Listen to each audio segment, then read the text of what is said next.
Hey, what time is it, Don? It's my birthday. Happy birthday, damn.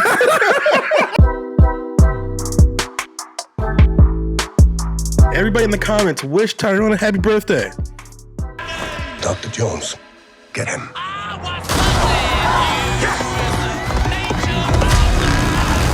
Wait! Before we get into this film that's in theaters right now, please do us a favor. Hit that subscribe button right at the bottom. I'm gonna be honest with you, guys, flat off in the beginning of this. This movie didn't do anything for me. Okay? Because I seen the other films. I like 2 of the other films. This movie was dull. The action felt super dull. There's a person in this film that the film wants you to like, but they're so unlikable. Okay? And I'm just like, why did you make this film? Did not need to be made. Yeah, so I'll be honest with you. I have no attachment, zero, to Indiana Jones. Like, that character is the complete flat line in my head. Ooh, there's like no, I don't feel anything. The movies, I think I was just too young. It's one of those movies where the heyday was before my time. So this is, Indiana Jones has always been like, you know, your dad's movie, so like hey man, you love Star Wars. You can't say that. Yeah, but Star Wars has had things when I was a kid. Stuff came out when I was a kid with Star Wars. Nothing came out with Indiana Jones as a kid, to my knowledge. Like, other stuff came out before I was even conscious about movies. So like, Indiana Jones just never did anything for me. And I'll be honest again, I've seen all the Indiana Jones movies, but it's probably been 30 years, and going in, having no connection with the characters, having not seen the other Indiana Joneses in a long time, this movie does not a lot. It doesn't do that much. First of all, the movie starts off, I think, terribly. To me, I think the movie has one of the most bizarrely terrible openings, where they've 25 minutes of this, where they have this big reveal of Indiana Jones. He's got a bag over his head. We see it in the trailer. He takes the bag off, and it's like, oh, it's young Indy. But really, the reaction is more like, the fuck is this CGI? It looks terrible. I'm like, oh my God, it looks awful. So it's like an old man with a cartoon face, and I'm like, okay. Not only does he look cartoony, but he has the voice and the mannerism of 80-year-old. Yeah, exactly. He's still got the tired Harrison Ford voice, and his back's kind of hunched. And I'm like, okay. It's like, that's not how you were 40 years ago, sir. So it really does feel like you can just kind of feel that they like pasted a face on top of his face. And it was distracting. That's the worst part about it. I usually don't care about the effects unless I notice them in a bad way. And for the movie to start that way, for me, it doesn't make any sense, because we all knew that he did adventures when he was younger. So why do we need to show it like that? I feel like this was information we knew already. So I don't know. I didn't think that was a really good way to start the film at all. As we know, Indy is trying to fight against the Nazis again. This comes at the tail end of the war. The Nazi leader feels like he found something again that's going to help him win the war and stuff. And it's supposed to be the dagger that the holy lance that cut Jesus Christ. Right, the tip of the spear. Yeah. Tip of the spear. It turns out to be a fake. Mads Mikkelsen is the guy that's like this scientist guy. He's like, oh, it's a fake. But I got something else that's better. I got something that's supposed to be able to roll back time. And it's from this guy that was in ancient Rome that was a mathematician. And he actually found Archimedes. He actually found a way to find slithers of time to where you can jump into time, and this is way more viable. And I'm like, okay, so that 20, why even show the whole thing with the holy stamp? Right, true. That's a good point. And even all that stuff you just described, none of that was told to you in the beginning. All that stuff came at the end, where you finally figured out what the dial did, right? You could guess, you kind of, it kind of, gave you a lot of strong hints as to what the dial did, but you really didn't know what the dial did until, I don't know, maybe 45 minutes before the end.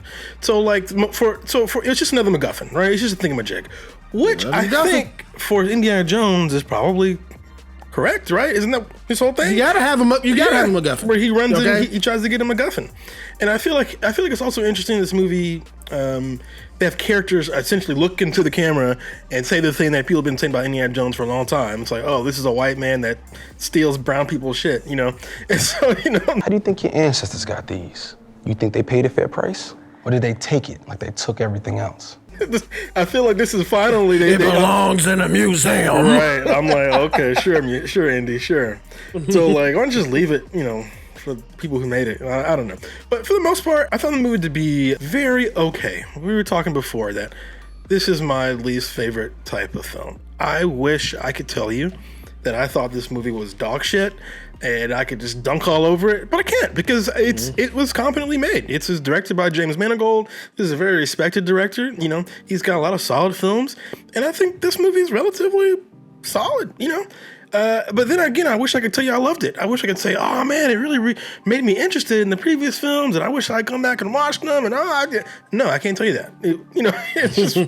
It's just fine. I think James Mangold is doing his best Steven Spielberg impersonation, and camera's in focus. So, what else can you say? Basically, Indiana Jones has to go on this journey to get the other half of this dial, and this woman, seems to be supposed to be charismatic or whatever, and she didn't pull that off to me because we turn around and we see that she is a common thief.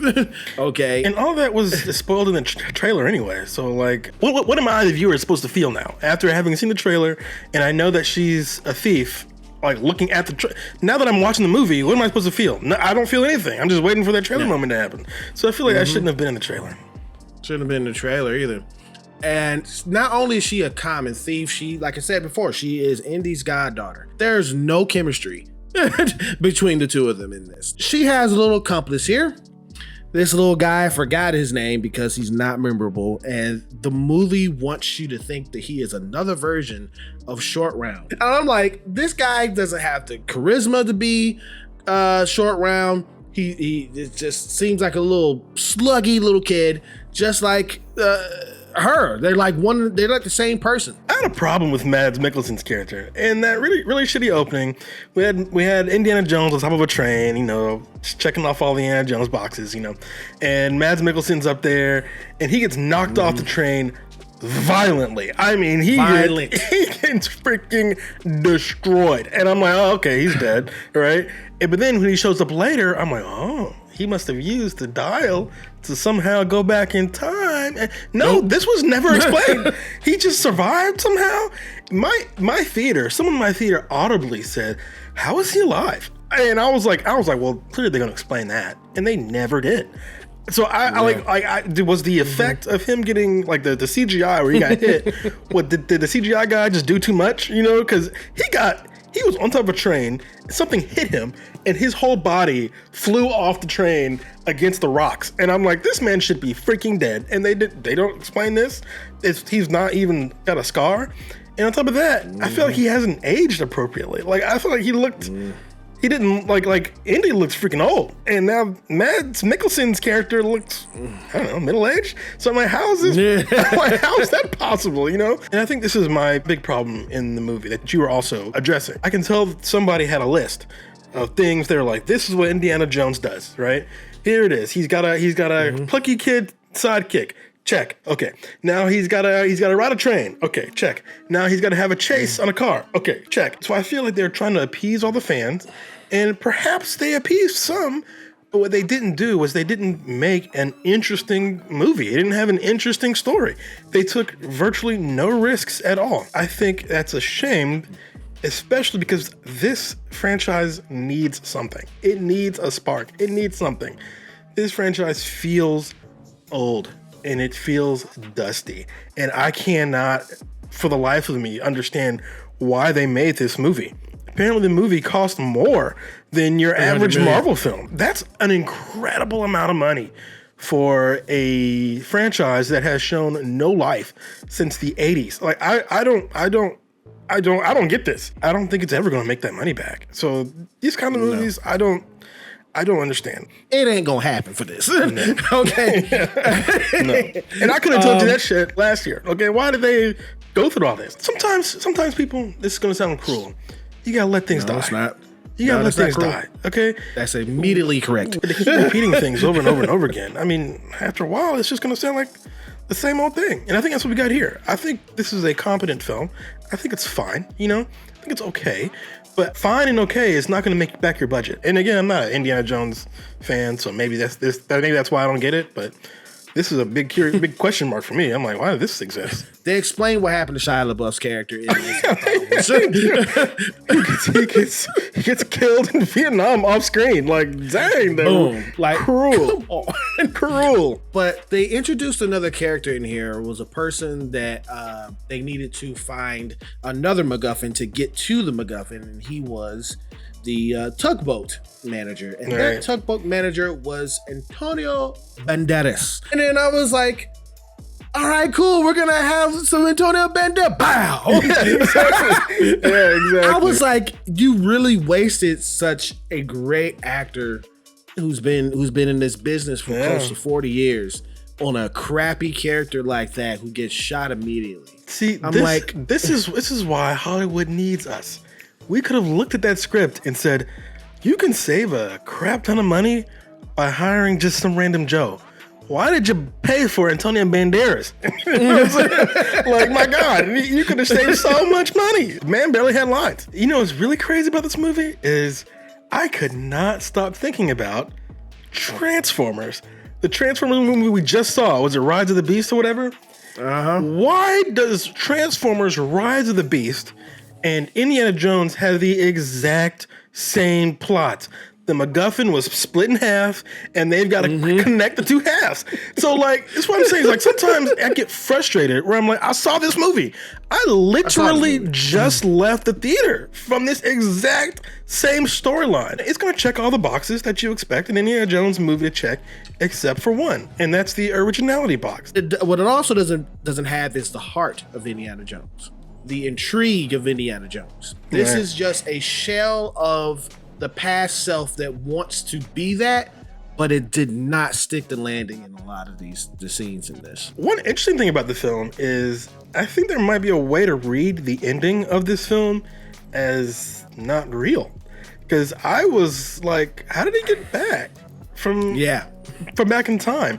And he got shot. So in the film, Indiana Jones gets shot in the heart, right? And then he time travels back to the Roman days, and he wants to stay. And then he gets punched in the face, and he's back in his regular time, right?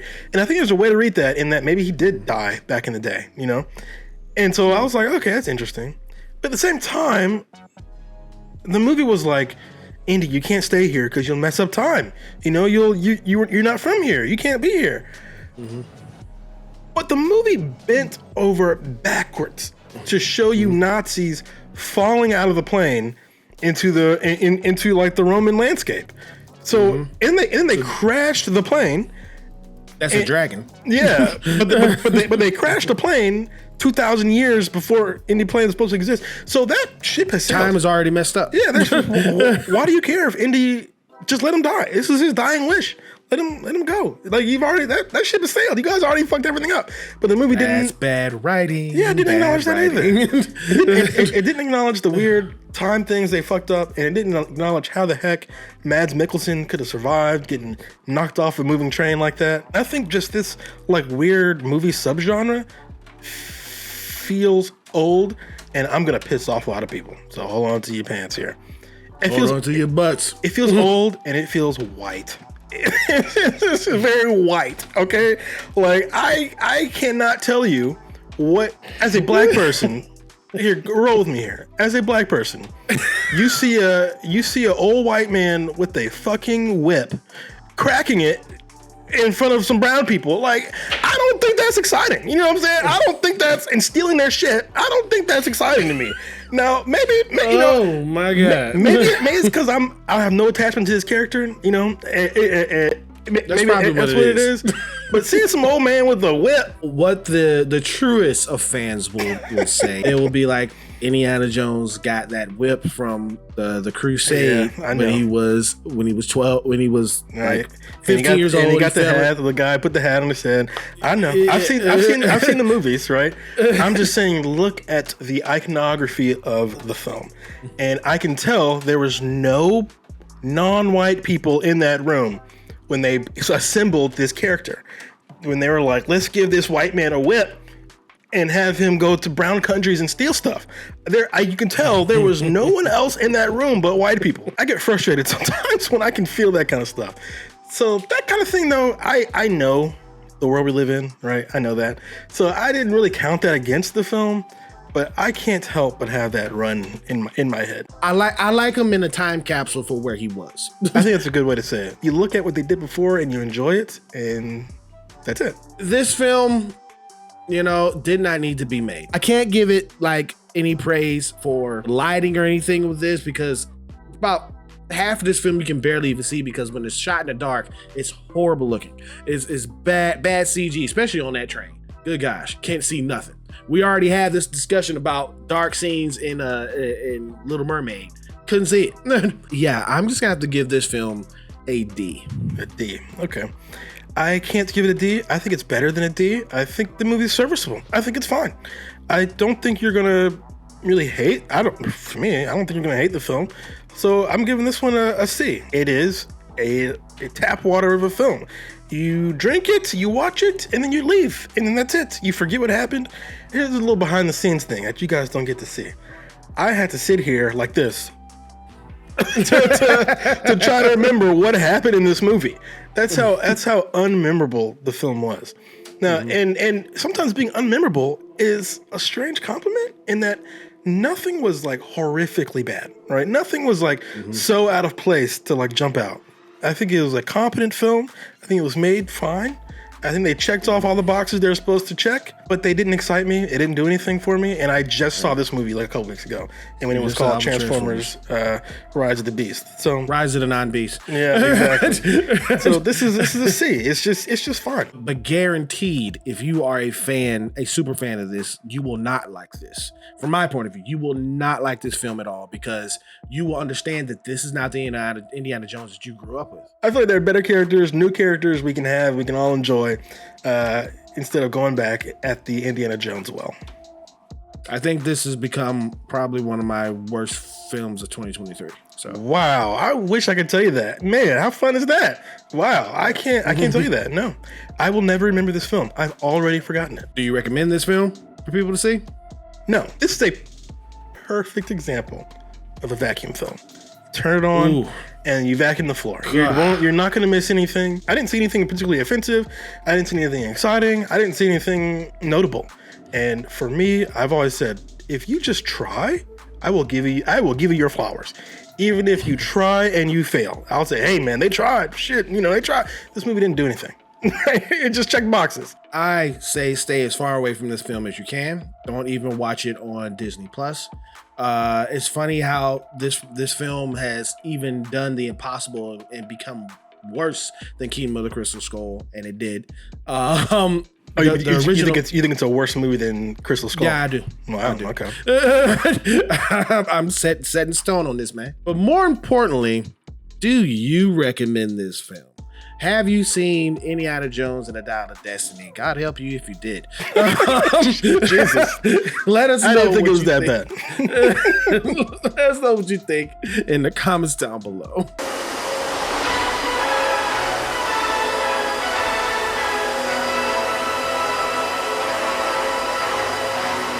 Thank you so much for clicking on this video. We really do appreciate you. Our subscriber count is in the middle, but we need to get it up there. So if you want to get it up there, please do us a favor and hit that subscribe button right at the bottom. And if you did like this rating and review for this film, please do us a favor and hit that thumbs up. Or you can hit that thumbs down, whichever you choose. It is your opinion. Just remember one thing, it's mostly wrong. Now I'm gonna go get my whip.